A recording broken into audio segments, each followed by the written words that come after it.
covering all 4 major sports in the District of Champions. It's the DC Crossover Podcast with your hosts, Mike Cerrone and Ben Simpson.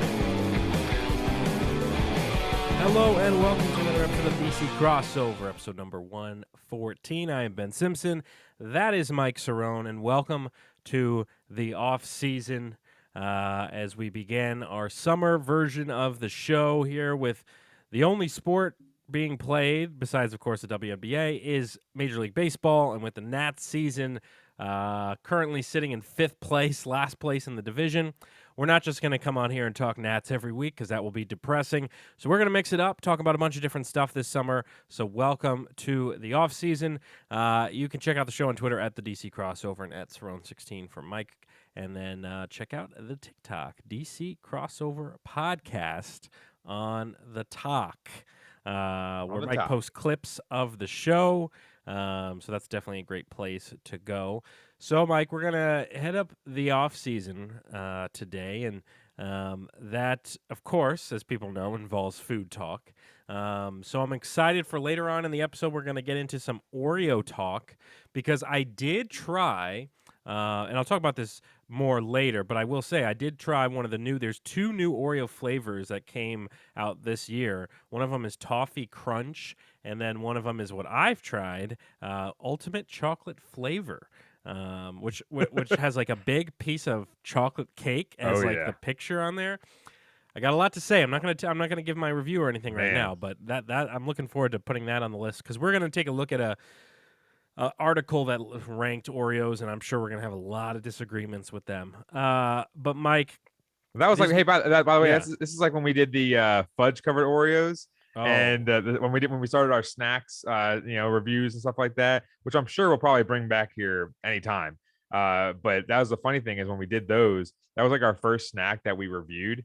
And the best part about it is that we gave it like a 9.7 out of 10. We're like, there's the only way to go down from here. Yeah, there's no way to top that. I mean, fudge covered Oreo, unbelievable.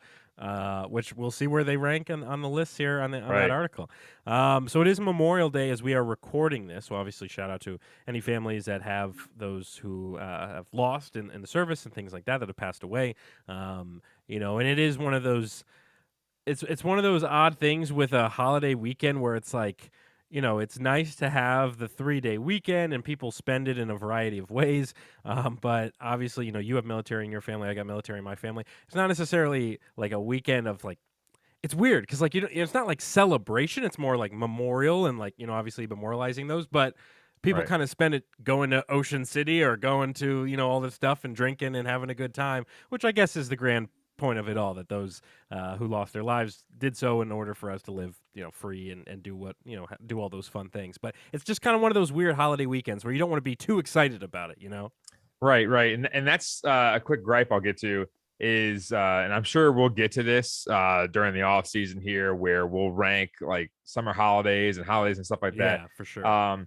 But that's the funny thing, is that I hate the people who are like, fire up the grills. All right, I'll head to the pool. Like, okay, I understand you're taking the tarp off the pool or whatever it's called. You're I've been grilling all year, and it's like everyone's like, throw the burgers on there, buddy. Keep mine medium. Like it's like those weird people that like sit there and they have to have these huge cookouts and stuff like that. It's like, what happened to like just a random Saturday? Like Memorial Day isn't a day like 4th of July. It's not 4th of July. You're not trying to celebrate things. Memorial Day is kind of like Veterans Day. You're thinking back about people that sacrificed their lives and your first responders, different things like that. All these different types of things. You're supposed to look back and kind of be thankful for it. Now, I understand the viewpoint of people sitting there saying like, hey, I'm celebrating with my family, just being together and all that kind of stuff. Sure. But to me, it's like, I don't like that, Bob over there who's just saying like, hey, like playing the music in the background, like, sitting there doing a jig saying happy, whatever. I don't even know. Like when you say like happy Memorial Day, that's when it's kind of like, that's not really what it's for. That's not really what it's about. Oh, yeah, tilts me. I get it. And it's every year. And it's one of those things where it's like, it's never going to stop. Like there's always going to be that. And it's like, look, like is it really like grinding my gears too much? It's like, probably not. But I see it and I cringe. I'm with you. I see it every year, and you just kind of cringe a little bit. Like, I mean, I'm glad you're having a good time, but and there's nothing wrong with that. But at the same time, it's like it's supposed to be a bigger day. You know, it's supposed to be like take a second to think about the sacrifice part of it right before you stuff your 5th hot dog in your mouth. I'm not losing sleep over it, but it's just like the people that sit there and say, "What sauce are we going with, brats?" Like it's just like, and those are the type of people that literally talk like that too. They're like they're like so happy go lucky, and they're like, "I get a day off of work." Like it's like.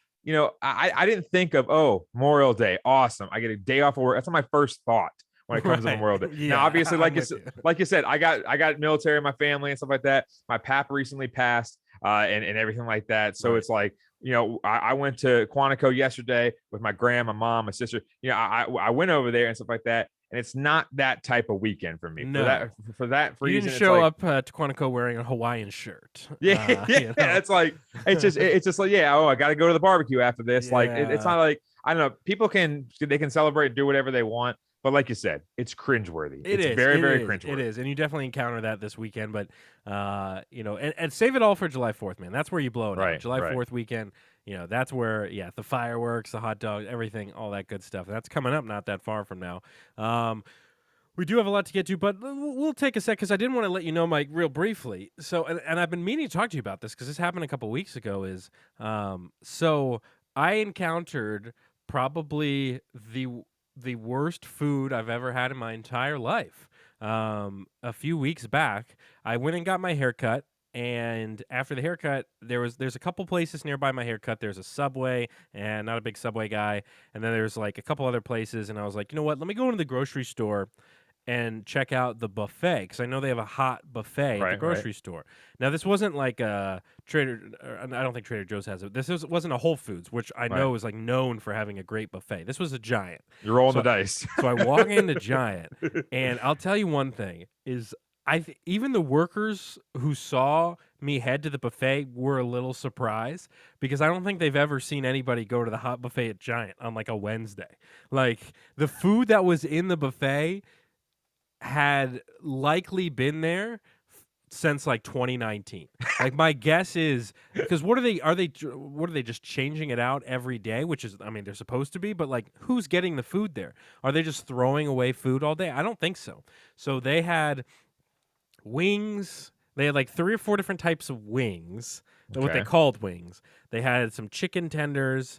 They had like lo mein type thing, like noodles and stuff. Then they had like fried rice. It was like 6 or 7 different things.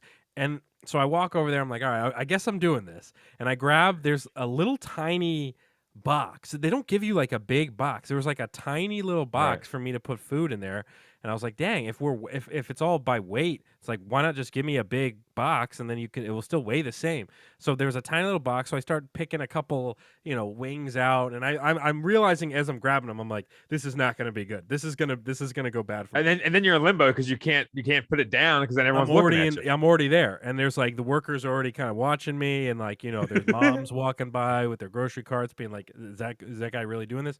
So I filled up a little container with like 3 or 4 wings and some rice, and then I had to grab a second container because I was like, well, this isn't going to be enough food, and I filled that one up with noodles and like a couple chicken fingers or something, and I was like, this is just a wild assortment of food. I'm going to give it a shot.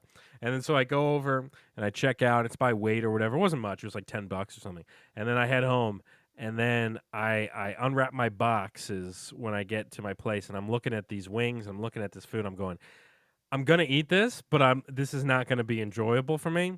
And when I tell you these were the worst wings I've ever had, like it's by a mile. Like I've had some, you and I have been to probably a bunch of different wings places over the years, and like, every now and then you get a bad batch where it's like, this wasn't that great or not that much meat on the bone or something. These things were rubbery. These things were slimy. As I ate like half of one wing and then I threw the rest out of the wings. That's saying something. And then I moved on to the lo mein, and I was like, all right, it's noodles. How hard can it be to screw up noodles? The noodles, same thing, slimy, gross. I had like 3 noodles and then threw them out. And I was like, all right, rice, fried rice. You can't, it's tough to screw up rice, man. And I that one I did eat a little bit more of. And then the chicken tenders, dude, I'll tell you, they were the hardest chicken tenders I've ever tasted in my life, and that's not a good sign. Like, they were hard as a rock. I could barely even chew them. And I just realized, I was like, that grocery store buffet, like, I was probably the only guy to have ate at that buffet, like, in 2022. There's just no way. Like, have you ever walked by one of those buffets and been like, I want to try some of that? Now, again, Whole Foods is known for having a great buffet. Right. So if you do, this is different. This is Giant or like Safeway or any of those like little low rent grocery stores where it's like they're not known for their. You don't hear raving reviews about Giant's hot food buffet. It's disgusting. The problem is you go into those places hungry, and you're like, and I'm not gonna lie, I've gone to certain places. Now I've gone to Whole Foods a couple times and gotten their stuff, and it's pretty good. It's solid. But the problem is that, like I said, you go into Giant, you go into Harris Teeter. Now Harris Teeter, I think, is above Giant or Harris Teeter's up there. Safeway. I'm with you. Shoppers, if it's even a thing anymore. But the thing about it is that when you're looking at a type of place like those places, you usually go in there and you're like, I got to get a couple items or something like that. Like back where I grew up, they had a Safeway right down the road. And, people go in there. I don't go in there to shop for groceries. Like, I go in there to grab one thing that I forgot to grab. Sure. A snack or two. Yeah. Right. And that's the biggest thing is, you're looking at it and saying, okay, I'm hungry, but I should probably just stray away from this. But then you're like, man, that chicken finger looks really good because I'm starving. It looks good from afar, man. It looked pretty good from afar. It's glistening, and that just ended up being the fat that from some other dish. Oh, it was disgusting. I mean, it's just embarrassing because it always makes me wonder. It's like, why does that place even have that buffet? Because there can't be more than 3 people that eat at that buffet on a daily basis. Like, there just can't be. Like, I understand, like, maybe because even like people that maybe work around that Giant or something that like they're gonna go get like a microwavable meal or they're gonna get something else there that's okay. But the hot food buffet at Giant, it was just, I'm telling you, I'll put it up there on my Mount Rushmore of worst meals I've ever had in my life. That has got to be right up there. Right up there with the Indian food that gave me food poisoning. Right up there, for sure. It was absolutely disgusting. And then on the other side of things, before we hit the rewind button, I will say I did try, and I texted you about this, I did try Roaming Rooster for the first time. Right. DC, people who live in DC probably have heard of Roaming Rooster. There's one at Nats Park now for this season. I haven't been to Nats Park this year, but I know that they have a station there. So I tried it, hot chicken sandwich, and I'll tell you, pretty damn good. I would definitely put it, I think I gave it a 7.7 on my rating. Real solid. It's a good size. Bun was good. Chicken was good. The coleslaw worked. The sauce was good. The fries were like Five Guys type fries. Oh, wow. They were really solid too. So Roaming Rooster is still not above Woo Boy. Woo Boy's still king in this area in my eyes. But Roaming Rooster gave it a little bit of a run for its money, I will say. You know what? Just touching on what you said about Nats Park, about it being in Nats Park. Yeah. One thing I saw on the talk a couple days ago were these 2 guys that were like, hey, we're going to go. Every baseball stadium? Yeah, every baseball saw that when they went to Nats Park. Yep. It tilted me to no end because the guy, okay, I understand you're going to get a hot dog and because it's the most universal, ballpark type food. Right. They got a tachos was the other food they got. I saw that. Their specialty food or whatever. It's like, I've never even heard of that at Nats Park. Yeah, I'm like, there's so many other things in that ballpark, and you go there and they're like, oh, this is terrible. This is like terrible. If they went to Roaming Rooster, they probably would have been like, oh, this is amazing. Like, this is a delicious chicken sandwich. I will say it's hilarious that they said the concourse, they gave it like a 2 out of 10 or something for the concourse. Like, it's like, I mean, it's obviously it's not the best concourse, but I'm not there to walk around the concourse and get the ambiance of the concourse. Like, I want to watch the baseball. If you go at like not even like the club level, but like that indoor, I guess maybe it is club level, the indoor part where like where it's all the AC, nice air conditioning and stuff, and like they have like on the walls like framed pictures and memorabilia and all this kind of cool stuff. So there is stuff to see at the concourse in Nats Park. It's just not like certain areas and stuff. Yeah, I saw those clowns too. Get out of here, losers. We got a lot to get to, so we'll quickly recap the previous week and then we'll move on to other stuff here. So we'll start with the Washington Nationals, who currently sit 18-31 on the year, very close to that 19-31 start. If they win today, they play tonight, I believe. Last place in the NL East. Monday, lost to the Dodgers. Our old pal Trey Turner gets 3 RBI in his first game against his former club. Yohan Adon gives up 6 earned runs in 4 2/3. Josh Bell goes 2 for 4, but the Nats lose. Tuesday, another loss, 9-4. Mookie Betts hits 2 bombs in this one. Trey hits a homer as well. Tough day for Josiah Gray. Gives up 7 earned over 3 innings. That does not help the ERA. Wednesday, though, the Nats did beat the Dodgers. Our ace of the staff, Eric Fetty, threw a 6-inning shutout. 6 Ks. Tanner Rainey gets a save in this one. Cesar Hernandez collects the lone RBI. Nats do get 1 of the 3 games against the Dodgers. And then Thursday kicked off a 4-game series against the Rockies. They beat the Rockies 7-3 on Thursday. Corbin gets a win, allows 3 runs over 6 1/3. Cesar Hernandez goes 2 for 4. Saturday beat the Rockies 13-7. Victor Robles, 6 RBI, including a home run in this game. That I texted you guys the other day. He's like hitting like 260 now or something. I mean, like he's turning it around a bit. Riley Adams homered in this one as well. The second game of the doubleheader on Saturday, Nats lose 3-2. Kyle Finnegan gives up the go-ahead run in the 7th. Yadiel Hernandez did homer, and then Sunday I watched all of this one. Nats beat the Rockies. They almost blew it, but they win 6-5. Soto hit a bomb. He's starting to get hot. Josiah Gray pitched well, 5 innings, 1 earned runs. Tanner Rainey gets a save, pitches for the final 5 outs of the game. And then last but not least, DC United does lose to New York Red Bulls 4-1. Just kind of an ugly game. Only 1 shot on goal the entire match was Ola Kamara's goal in the 88th minute. I mean, you're not going to win any soccer games with 1 shot on goal all match. I mean, that's just disgusting. But yeah, Juan Soto did, I think he broke like a 15-game homerless streak. He got his homer. The game before that, he hit a double in the gap. He's starting to heat up. He's been a little disappointing for sure to start the year, but it's a good sign to see him hit an Oppo Taco in that one. Oppo Tacho. Oppo Tacho. There you go. We got some Commander stuff before we get to the fun stuff, so let's get into that. The Commander. So many here in the district, especially, have heard the recent comments and the discussions around it we've talked about on this show about the stadium placement and kind of where they're thinking, and Virginia's having to vote on, whether or not they're going to give financing for this new stadium. And there was a Virginia State Senator who's made the rounds, Chap Peterson. I believe he went on both shows. I know he went on the Junks, but I also know I think he went on Finley too, JP Finley's show. And basically he has been very public in his statements that he does not plan to support Virginia's pursuit of the Commanders' new stadium, and in particular cites about the team having no brand and things like that. So we have a couple clips from Peterson's appearance on the Junkies. So let's get into the first one here. Again, this is a discussion around this topic here, so we'll start with our first clip here. This is Chap Peterson.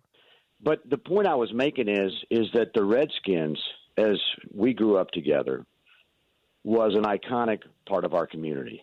And, the figures of that team, the Joe Theismanns, the John Riggins, Darrell Green, up through Sean Taylor. I mean, these people were iconic. I mean, they were recognizable all over the DMV. And that era is over. And so much of this, the idea that, we're trying to put together this stadium and we've got this franchise and we're going to enter a long-term partnership, at least initially, was based on this concept that, we've got this incredibly valuable NFL franchise with this long history, and that's what's going to make it a long-term partner for the state.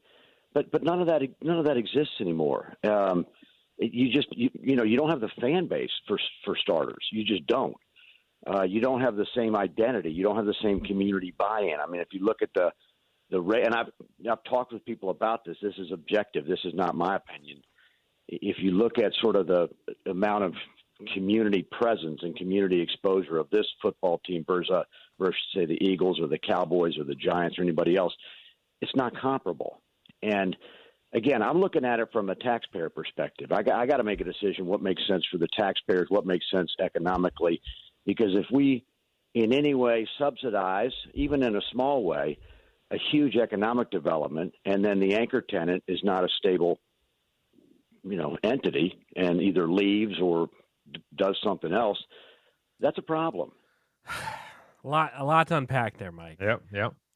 And I think the first thing that sticks out to me, and then I'm very interested to hear your thoughts. The first thing that sticks out to me is, while yes, the Joe Theismans and those guys are not here anymore because that was 30 years ago. At the same time, he's clearly not paying attention to this team. I can almost guarantee Chap Peterson didn't watch more than maybe 1 or 2 games last year, because if you asked him to name 5 players on the Commanders, I guarantee he couldn't do it. There are still elite talent and guys that the fans are getting behind, guys like John Allen, guys like, of course, like Chase Young, of course. Carson Wentz now being the quarterback of this team is a big major face in the NFL. To say that this team has like no name recognition guys just means you're not paying attention to the sport. Like, you don't care about the NFL, or like you're just a casual fan, and you know Russell Wilson and Aaron Rodgers. Okay, great, but that's very surface level, and anybody can name those guys. But if he indeed cares about this team and cares about the franchise, then he's just not paying attention to my eyes, because there's a lot of talented guys on this squad that, yeah, this team isn't winning the Super Bowl or anything, but to say like, oh yeah, there's no name guys anymore. It's like, yeah, there's no Joe Theismans, sure, but there are still Jonathan Allen and Daron Paynes and those types of guys on this team that are making an impact and are elite talent in the league. So that's a little frustrating, Mike. So he has been stated that he is a fan of the team. He grew up in Fairfax. I think he still lives in Fairfax. But the biggest thing that I'm looking at is that I think that he mainly is saying that this team has no history because of the sole fact they changed their name, they rebranded, they changed their identity, all that kind of stuff. I think he's kind of comparing it to when the Houston Oilers moved to Tennessee. Like, that was a different story, though, because honestly, when you're looking at a situation like that, that's a whole move. We're not talking about moving, 45 minutes down the road. And obviously it's a lot more than that because of the sole fact of traffic and all that kind of stuff in the DMV and whatnot. But I just think that when you're looking at him say this, this is out loud. This is him saying like, hey, I'm one of 45 of them have to vote on this come, I think, June 3rd or something, I think the vote is. But the thing about it is I just think that when it comes down to people's viewpoint, they're still not happy with the name change. They're still not happy with the branding. They're still not happy with a lot of the decisions that are being made, even though, Jason Wright is, pretty smart, pretty knowledgeable about the league and different things like that. I also think there's an underlying thing because later on in that interview, the Junks asked him, hey, what do you think about Dan? Like, have you hung out with Dan? He said, yeah, I've had lunch with Dan a couple times or whatever. And they say, what do you think about him? He's like, oh, he's a good guy. He's a good guy, whatever. But they were kind of putting him in hot water, so he can't really say anything. Sure. But at the same time, we all just don't like Dan Snyder. We don't like what he's done. We don't like the business he runs. We know the allegations. We all know all the noise that is surrounding this team, to the point where you're looking at Chap Peterson's dilemma here. He's pissed how Dan Snyder was all for the Redskins name, all for the colors and the glory that the Redskins had and all this kind of stuff, and then he just gave in. And I think that's really rubbing people the wrong way. And again, I've kind of moved on past it. I still have Redskins gear. You got to get over it. Not you, but anyone that's still holding on to that, you got to get over it. It's not going to go back to the Redskins. That's never going to happen, ever. Yeah. So, you have to move on, and this is the Commanders now, and this is the new era, and they're trying. You and I talked at length about the name, and we laughed, and we were kind of making fun of things and things like that. But we also said that it's going to take time for this rebrand to fully set in, and it's going to take time to build up this new culture and this new legacy, blah, blah, blah, blah, blah. That's just going to take time.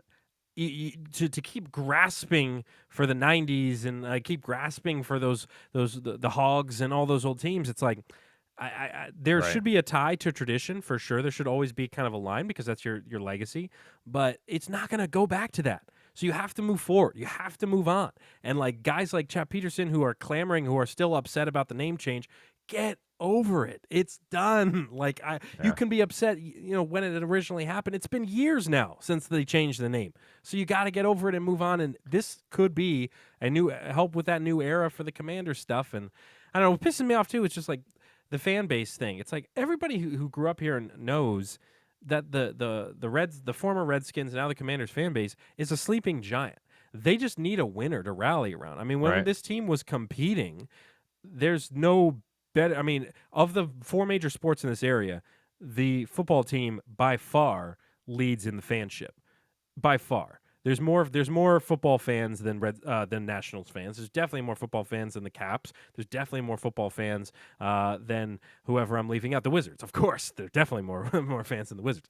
I think it's a greater area that supports the football team than some of those other teams. And I just think that if the winning cures everything, and I think if this team can put together a winner again, you're going to see that the fans are going to be behind this team again. They're going to rally behind it because football is king. I mean, the NFL is the king of all sports. It brings up way more ratings than anybody else.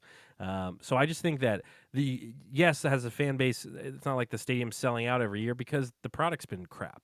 But if the product's better, people are going to drive from all over to watch a winner. I mean, that's just how it is. So. And one thing I think that also goes along with this, and I've actually dealt with this a little bit on my end as well. I still have Redskins gear.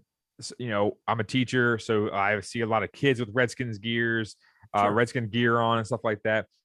But the thing about it is you have those people out there, and now it's starting to rally down to some kids as well, where it's like, why are you wearing that? Why are you doing this? Why are you like, okay, well, that doesn't mean, going back to my other example, that doesn't mean you can't sit there and wear an Oilers Warren Moon jersey. Like, you can't do that because they're Titans. It's like, I just think that when you're looking at it, it kind of infuriates me a little bit when I hear that, because I'm like, it's history. Like, it happened. It's like that's like literally saying, like, you wearing a U.S. Navy T-shirt with the emblem of a ship that's decommissioned. Oh, why do you have that? It's not in the Navy anymore. Well, sorry, it happened. It's history. Like, it's the same thing, the same name. Like, it's the same thing for every single team that's out there. It's like, I just don't get it when people sit there and they start poking the bear, saying, "Why are you wearing that? Why are you wearing that? Why are you wearing that?" It's like, don't do that. And I think that that's why he's kind of, maybe he's been hearing the grumblings about that a little bit. I'm just speculating, but maybe he has that underneath his skin a little bit, saying like, man, I'm tired of everyone saying what, like, I used to love the Redskins. I used to love the Redskins too. I still love the Redskins. My dad loves the Redskins. My family members love the Redskins. Everyone loves the Redskins. But now we have to move on to a new chapter because they basically pulled the trigger here and said, hey, we're changing the name. They did it. Now you have to move on and root for the team that's still in the area, that still technically has that history. Now, they still have the same people that say, like, I think John Riggins, came out and said, why are they selling my name on Commanders jerseys or something like that? I was a Redskin, not a Commander.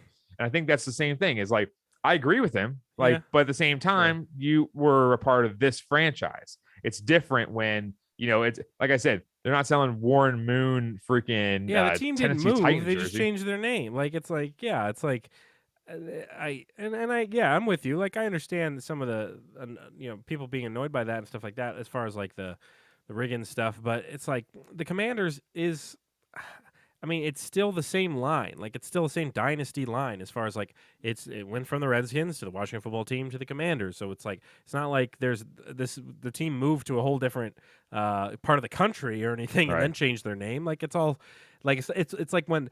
It's weird when the Nats do any Expo related things, because it's like, all right, I mean, those are like two different franchises, two different teams sort of things, but this isn't that. This is literally the same team. It's just a different name.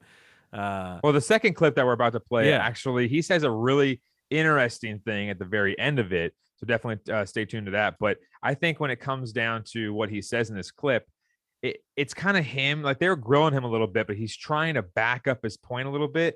But it seems to me like he's most likely on the fence. He's not really a hard no, hard yes, whatever it may be. I think that he's more so on the fence, saying, I'm leaning towards no. I don't really feel like doing this or whatever. But he does make a good point at the very end of this clip. All right, here we go.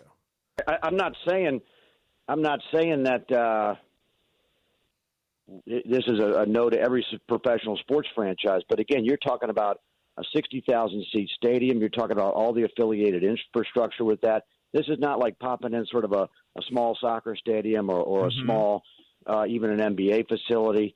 I mean, you're talking about a massive commitment of not just the bonds, but also public infrastructure. And again, who's the anchor tenant going to be? Let me ask you all a question. What happens if we build this, or Dan Snyder built a stadium, or the team builds a stadium, and we build all the infrastructure around it, and 5 years later they're getting 20,000 people. They're like, we're out of here. Yep. And then we're sitting there with an empty building on I-95.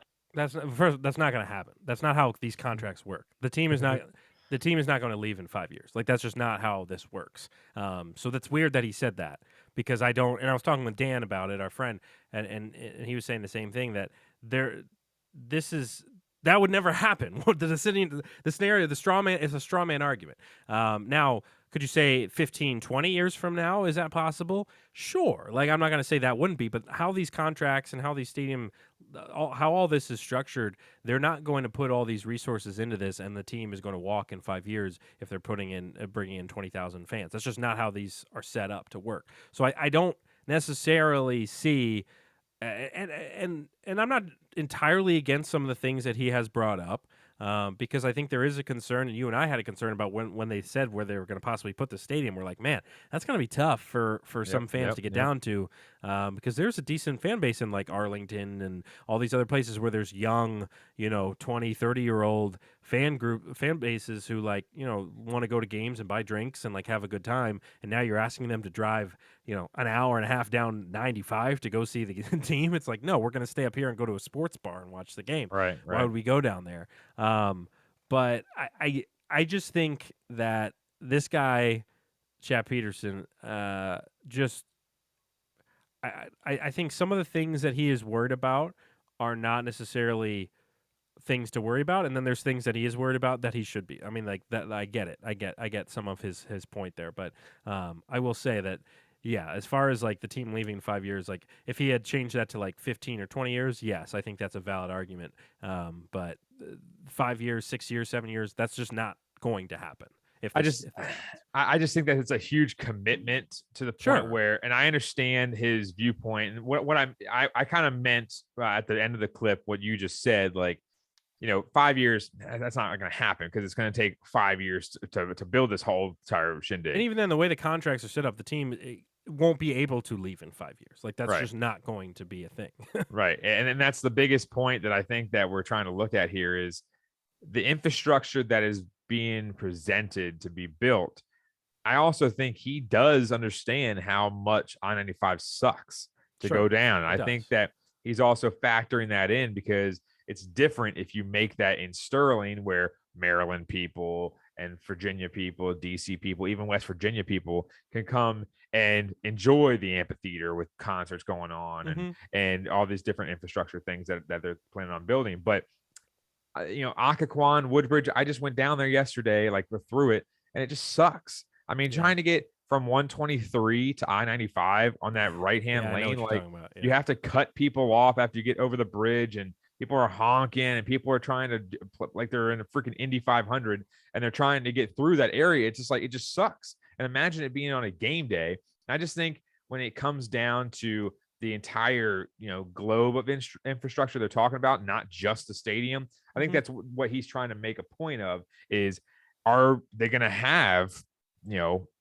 these things being filled out? Because say somehow they do leave in 15 years. You got this huge stadium there that you just built and spent billions of dollars on, or whatever it is. And you got all this infrastructure where, all the branding for the Commanders and all this kind of stuff is going to be washed away because they're going to be somewhere else or whatever it may be. I think that's his point, what he's trying to make, but he's just not wording it the right way. But at the same time, I do agree with him on that sense that it is a little worrisome because right now, in this day and age for this franchise, yes, it's a very profitable franchise and how much it's worth, where it's located and everything like that in the DMV.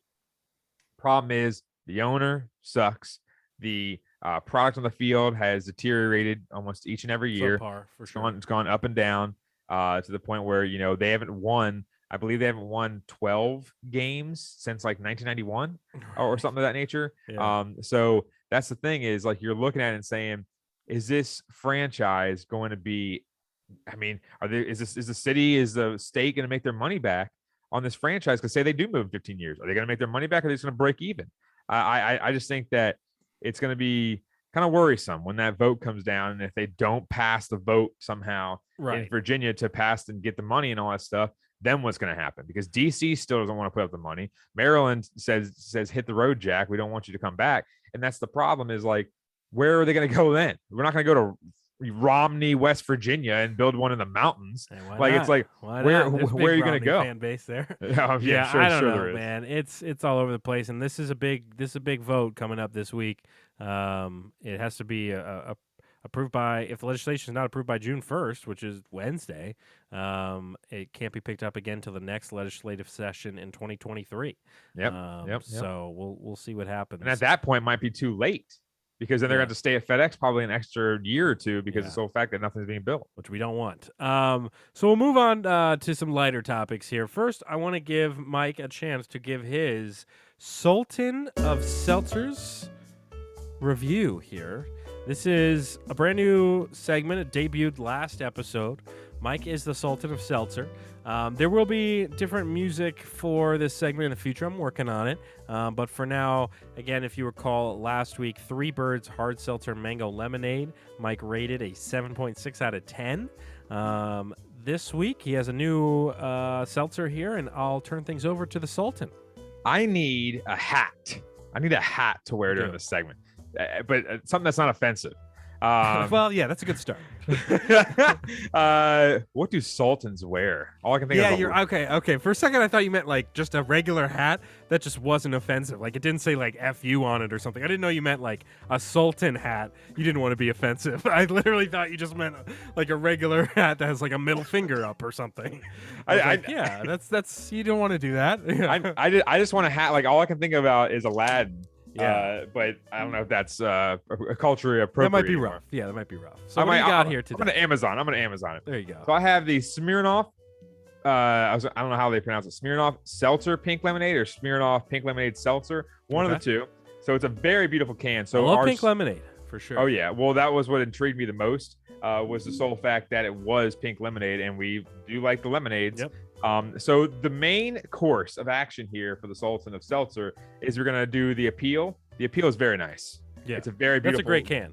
Very beautiful can. It screams lemonade, screams it.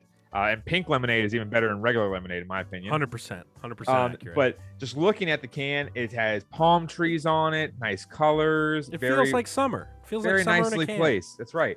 And the taste. Here we go. All right, Mike is drinking the Smirnoff Pink Lemonade Seltzer here, and he's going to give us his taste and then his rating overall. A little lower on the alcohol percentage, though, 4.5. Oh, yeah, and that's not good. That's not good. Mike needs a good 5% and up. But can the taste compensate for the lower alcohol percentage here? Okay, I'm going to place that down. So the appeal does it. The taste, I would say it's slightly above average. It's not the best.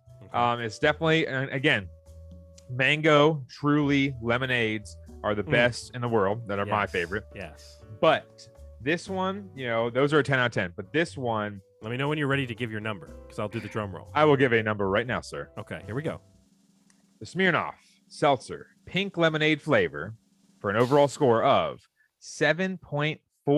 Wow. 7.4 out of 10 for the Smirnoff Pink Lemonade Seltzer. That puts it in second place beneath Three Birds Hard Seltzer Mango Lemonade. Beautiful can, good taste, but it's not going to sit there and say, hey, I need to go out and buy this, 12-pack. I need to go get this for the Memorial Day cookout, guys. I don't need to get it for that. Okay, it's good enough, and it's a beautiful can, but it's for the pink lemonade heavy, like flavor wise. Like, is it very like pink lemonade-y?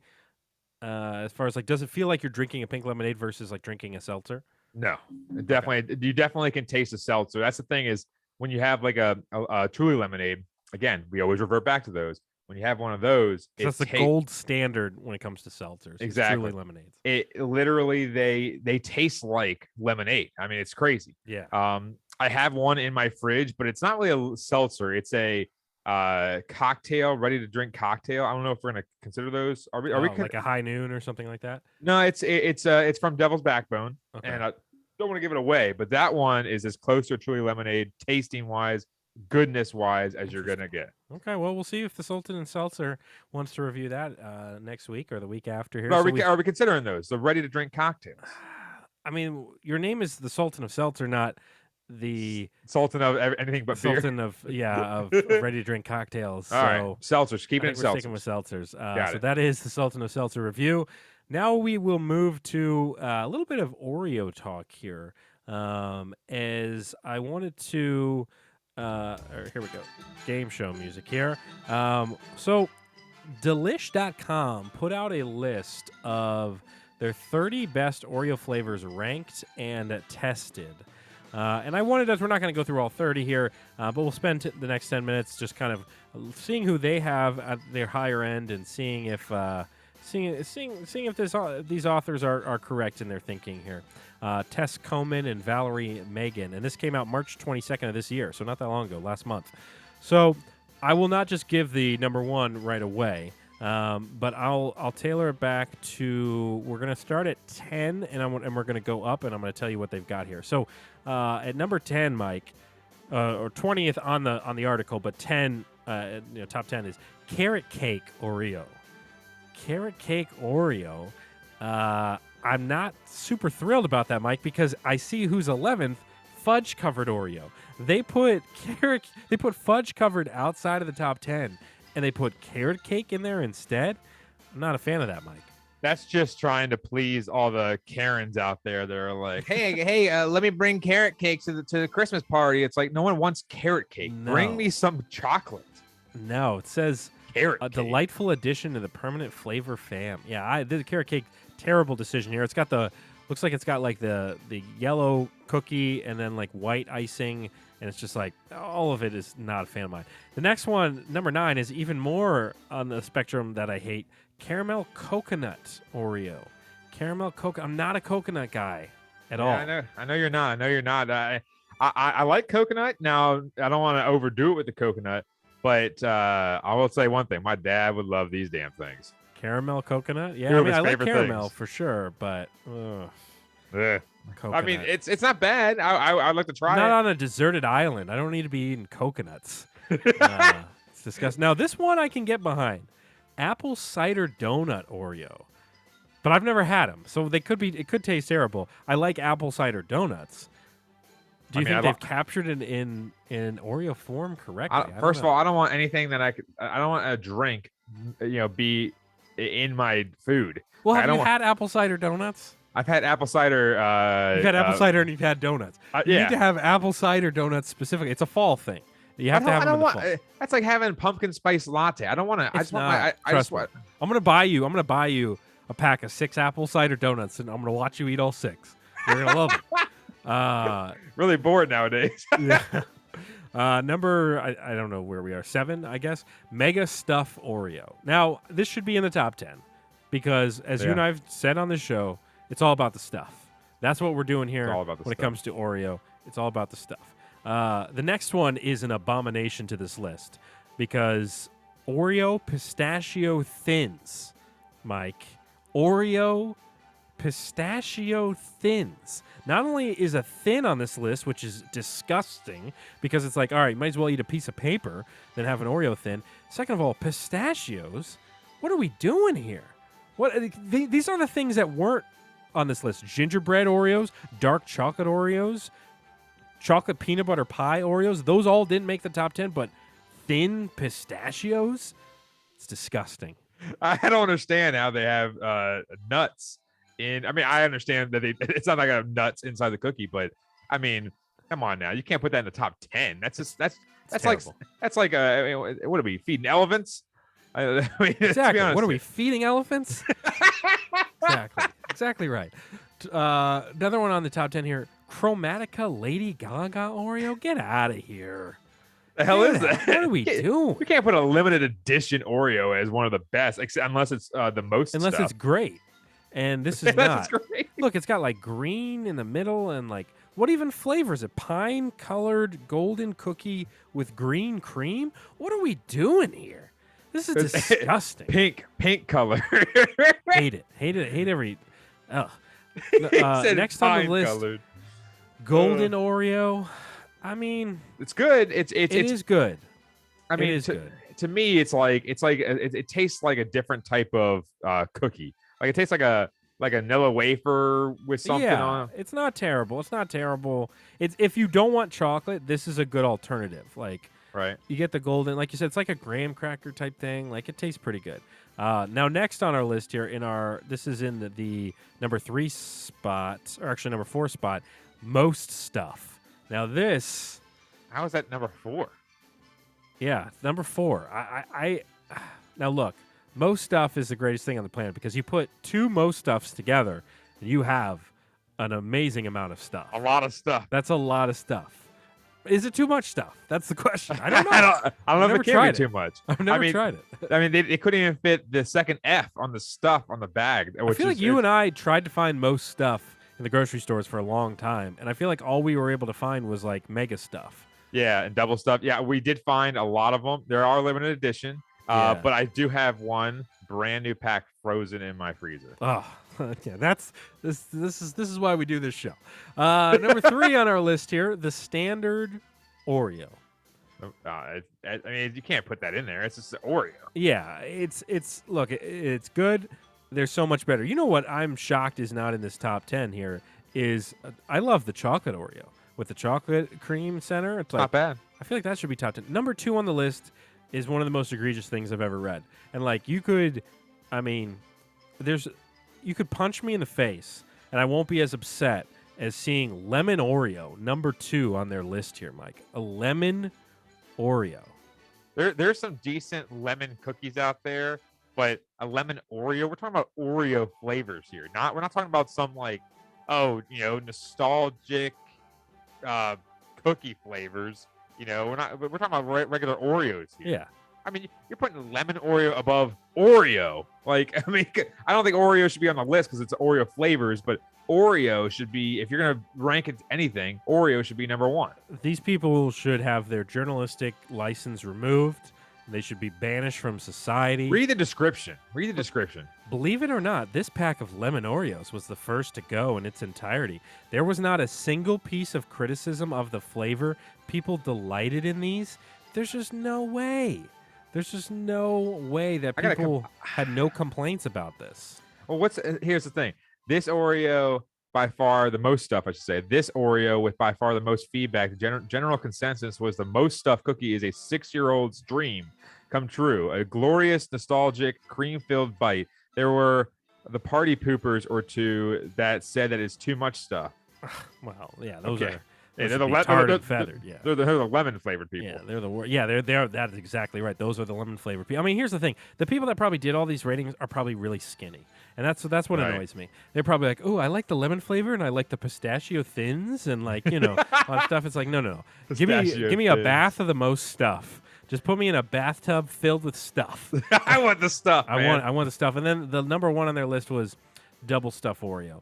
And here's the thing. It's like, if double stuff is your favorite, then how is the most stuff or mega stuff not higher on your list? If you like the stuff, which they clearly do because they like double stuff, is the problem is they don't like more than double the stuff? Like, is that the issue? I'm kind of confused. I didn't know stuff just had 1 F in every packaging. Yeah, it does. It does. I never knew that. Yeah. But that's the funny thing is like, yeah, if you like the stuff, if you like more stuff, then the most stuff should be the best stuff. I just think that when you're talking about stuff, double stuff is great, but I mean, when you have 2 of those most stuffs, you just feel, you just feel happy inside. The double stuff, you feel great, but it's like. And by the way, shout out to Oreo, man. Nabisco, I mean, they're just throwing stuff in there, and they just keep getting people to buy it. I mean, they can just name it something different, and then people will buy it. I just don't get it. The more stuff, the better, if you ask me. A lot of stuff. Some notable ones that didn't make the list. I didn't even know this existed, Mike. They make the fudge-dipped Oreo in bites form. Ooh. which is a game changer in my eyes. Is like, obviously, like, I'd rather have just the full thing, but if you want to try to like be like, hey, I'm gonna eat healthy, so I'm only gonna eat 17 of these fudge dipped Thins Bites. The other ones that didn't make the list, the chocolate Oreo, like I mentioned, Yeah. peanut butter Oreo's okay. White fudge dipped, no thanks. Red velvet, I've had that. That one's okay. But Mike, I will say the one that I had, that Abby and I bought, which isn't even on this list, ultimate chocolate flavor cream. So this is a limited edition option that released nationwide January 3rd of this year. It has 3 layers of white, milk, and dark chocolate cream on it, and it is limited edition. And it is, if I were ranking it right now, I would have to put it honestly at number 1. It's the greatest Oreo I've ever had. Really? It's even above the most. Because here's the thing, because it has these multiple layers and these different flavors, it has a lot of stuff in it, but it's got these different chocolate layers to it, and it's unbelievable. It's unbelievable. I will say, like, it's even more than the most stuff. I think because most stuff you're just getting all stuff. With this stuff, you're not getting just stuff, but you're also getting the different flavor stuff, like milk and dark chocolate and white chocolate. You're getting it all together. Oof, it's you need to get yourself a pack. Are you gonna have one tonight? I've already had some before the show. Okay, Yeah. okay. Well, when you have one tonight, I need you to take a picture of the inside stuff. Oh, I'll take one. I was gonna say something inappropriate. I'll save that for after we finish recording. Hey man, I love the stuff though. So those are some Oreo lists, and we will be doing a draft at some point of maybe like cookies or things like that. Like, and Oreos will be in the mix for sure. But we had to talk. That article. We had to talk about it. Let's, as we get near the end of the show here, we are going to hit up the final lap, a chance to talk about some bigger stories in sports. 90 seconds on the clock. Here we go. We'll start with the Boston Celtics. They beat the Heat in Game 7. We are all set for a Boston and Golden State Finals, Mike.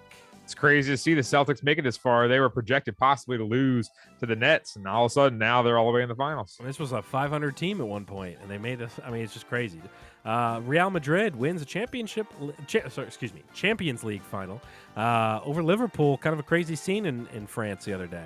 Real Madrid has literally the craziest road where they are underdogs in a lot of the elimination games. They just came through every single time. PSG, Chelsea, Man City, and Liverpool. They just took down all of England. That's all you could say. Yeah. Top-ranked Scotty Scheffler loses in his playoff to Sam Burns over the weekend. Scotty Scheffler was all pissed off that he missed the cut, the PGA Championship. Now, he's good and all. He doesn't move the needle for me. I'm not a big fan. In NBA news, former Detroit Piston Darvin Ham has been hired as the Lakers head coach. He's just going into a bad situation. Good luck. Yeah, you don't want to go into that situation for sure. Because as we all know, it's LeBron's team. Like, whoever the coach is, doesn't matter. LeBron's the one who pulls the strings. And last but not least, one of my favorite sports stories of the year now is Tommy Pham and Jock Peterson. As Tommy Pham slaps Jock Peterson, and it was all over fantasy football disagreement. And it was all based around the use of the IR slot for players that aren't technically injured long term, but just were sitting that day, and putting those players in the IR spot. And so then you bring somebody else into your team, which is part of the rules, but it's kind of frowned upon in fantasy. And it wasn't just that, because there was also, I guess, Jock Peterson had sent some memes in their group text about, because the Padres did bad last year, and he sent some meme about that, and it's like, but the funniest thing was hearing the explanation, like Jock Peterson talking about why Tommy Pham slapped him because of fantasy football. I mean, Mike, I'm sure you've had some fantasy football disagreements in your time. I know I have as well. But to go slap another man about it, that's a whole nother level, man. I've gotten very, very frustrated. I've had a lot of different incidents that have led to disagreements and everything like that. I have something similar in a basketball fantasy league that I'm in. Literally, these people will literally get on at like 4 a.m. and it's a non-waiver league. So they literally will get on and just drop whoever's not playing and pick up other people who are playing. So like at the end of the season, they have like 380 moves, and I have like 17, and it's like I'm still performing. My team is good, but it's like this guy's picking up like bench players just so he can get more points. It's just like, and it's annoying. Tough. It's tough, and like that's why like the league you're in and the people you're in it with is so key, because you don't want to be with guys that are doing shady stuff like that, and like but it's just so funny to hear about even pro athletes, man. They're getting in these same arguments, and I'm sure the money they have on those leagues is a lot more than what we put in our leagues. I had one incident where I was working and my dad was working, and my cousin at the time was running our fantasy. It was a family fantasy football league, and the first year my dad won. I got third, but I was running my dad's team, so technically I won. He was just putting up the money, and I was basically giving him yes or no answers for picking up players, stuff like that. So my dad won the first year. I won the second year. Third year, my quarterback got hurt or something like that in the NFC Championship game or something like that. So I ended up getting second because I had to play a backup in the championship. And then all of a sudden, the fourth year, my cousin has the draft labeled as a certain day. So I'm ready to rock and roll.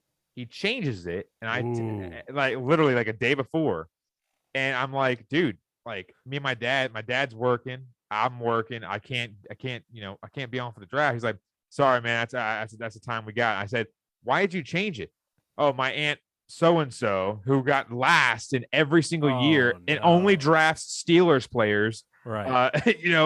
She couldn't make it, so now she can make it. She's only going to draft the Steelers players. That's so stupid. So you know what I did? I said, screw it. Didn't show up. Didn't log on the entire year. So there's 2 teams out of the 12 or whatever that were in the league that had all kickers. That's a spite move right there. That's a spite screw move. that. Yeah, when it comes to a draft, the etiquette is you got to get that day and time set about a week in advance of the draft and make sure everybody's on the same page. And then once it's there, it's there. And if somebody a day before says, "Hey, I can't do it at that time," so be it. You should have spoke up a week in advance, but you can't change the draft in the last second. Two former winners out of the 3 years, and you're going to say, "Oh, sorry, yeah, you can't do that. Get out of here." We're going to hit up some trivia before we do our picks of the week. This is our segment where Mike and I both give each other some trivia questions, one on Detroit sports, one on DC sports. I will go first this week with my Detroit sports question. Simple one here. What's the nickname for the teams at Oakland University? Do you know the mascot names there at Oakland University? What do they go by? Is it the Grizzlies? That is part of the name. There is something that precedes. There's something before Grizzlies. The Mountainous Grizzlies.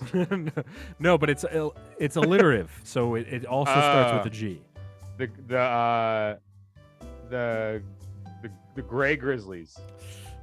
The Golden Grizzlies. I mean, you got Grizzlies, which is the important part. So you technically got it because I know that. I know their colors are gold and black.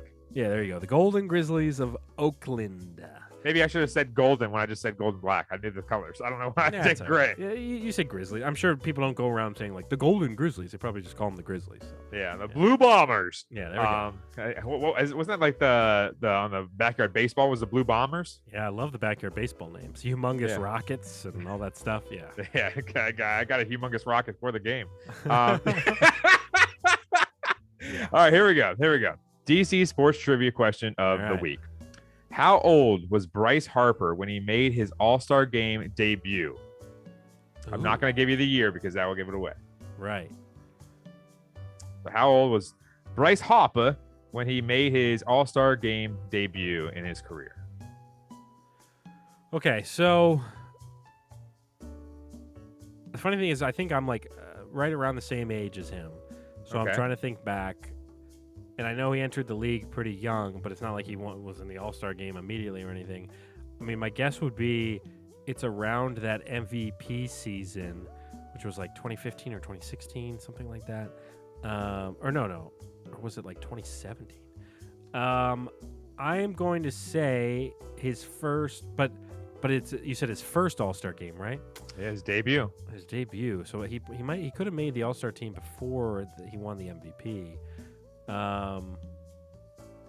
I'm going to say he made his first All-Star game at 22 years old. Incorrect. Oof. Would you like a question? I mean, out. Yeah, it doesn't matter at this point. At this point, it's like you're just guessing age. 19. Wow, he was 19. 19. He went because I believe 19. he came up during the middle of the season when he was 18, and then all of a sudden the following year he had a pretty good year. I believe he was an alternate. I'm not gonna mistake myself. Okay, wow, I didn't know he was at that. Wow, so that would have been 2012.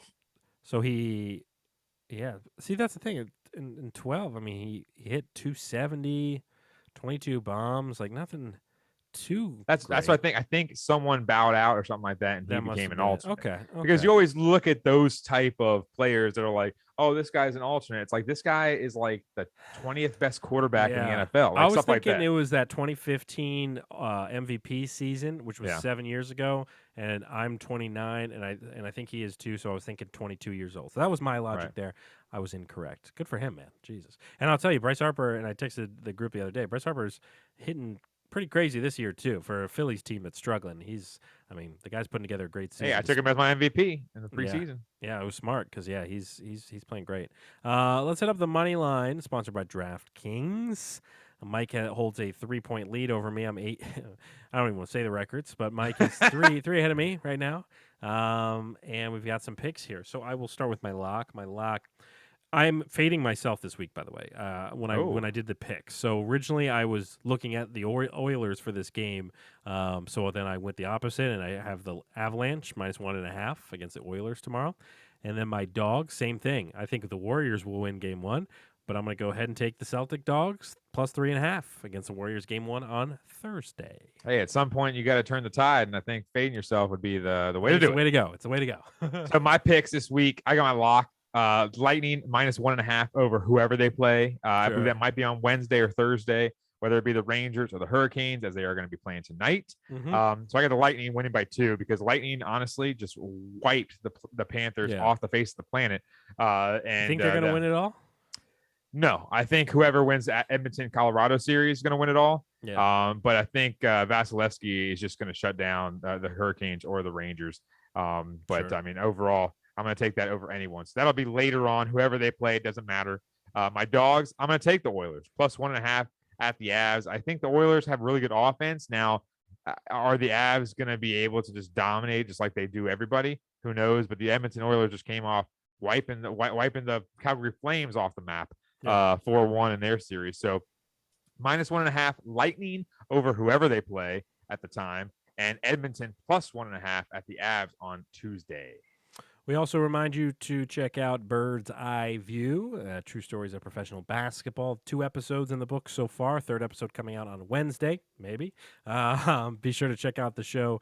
Erica does a great job. I believe this week's episode is the one that we had talked about on this show about talking about contracts and agents and all that sort of stuff.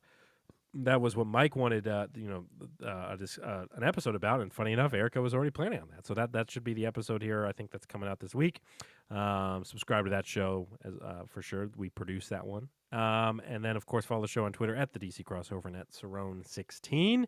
Look out this summer for some drafts. I think we're going to probably do our first draft next week. We'll talk about it, but I think we might do something along those lines. I'm not sure what it will be yet, but we will, of course, let you guys know. And then also follow the show on TikTok, DC Crossover Podcasts. Check out all the clips there. I guess you don't subscribe to a TikTok, or you like? You can follow it. You follow it. That's the word I meant. Yeah. At the same time, it's like, you can follow.